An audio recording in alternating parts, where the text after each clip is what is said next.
திக்கெட்டும் பறை நிகழ்ச்சியில் உங்கள் அனைவரையும் சந்திப்பதில் பெருமகிழ்ச்சி அடைவது உங்கள் பேட்டை தமிழன்பன். இன்னைக்கு நான் பறையடி சொல்ல போறது செல்போனை பத்தி.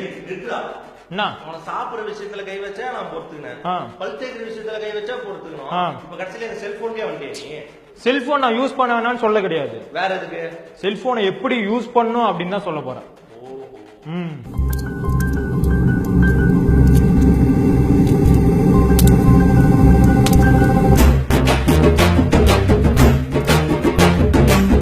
இன்றைய காலகட்டத்துல சோறு இல்லாம கூட மனுஷன் வாழ்ந்துருவோம் போல.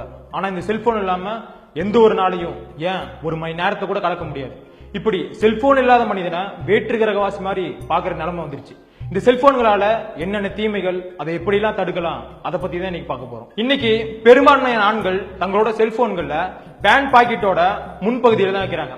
இதன் காரணமா செல்போன்கள்ல இருந்து கதிர்வீச்சு அவர்களோட விந்தணுக்களை பாதிச்சு ஆண்மை குறைவு ஏற்படுது. இன்னைக்கு நிறைய பேர் செல்போன்களை தங்களுடைய குழந்தைகளுக்கு கேம் விளையாடுறதுக்கும் நீண்ட நேரம் பேசுறதுக்கும் கொடுக்கறாங்க. இதனால 5 வயதுக்குட்பட்ட குழந்தைகள் எல்லாம் மிகவும் பாதிப்புக்கு உள்ளாகிறாங்க. ஏன் அப்படின்னு சொல்லிட்டு பார்த்தோம்னா, இந்த 5 வயதுக்குட்பட்ட குழந்தைகளுக்கு மண்டை ஓடு மிகவும் மெலிதா இருக்கும்.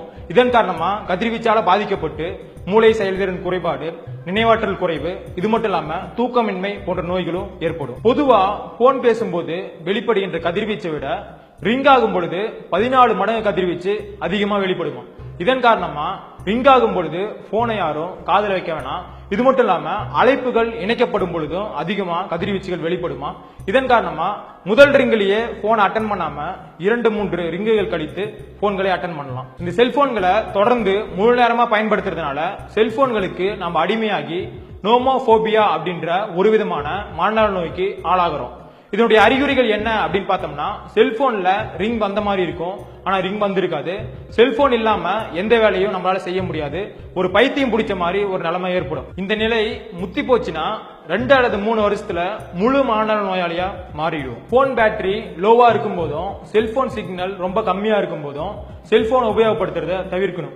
ஏன் அப்படின்னு பார்த்தோம்னா, இந்த நேரத்துல செல்போன்கள்ல அலை கதிர்வீச்சு ரொம்ப உச்சத்துல இருக்கும். இதனால பலவிதமான பாதிப்புகள் ஏற்படுது. இரவு தூங்குறதுக்கு முன்னாடி செல்போன்களை உபயோகப்படுத்துறத நிறுத்தணும்.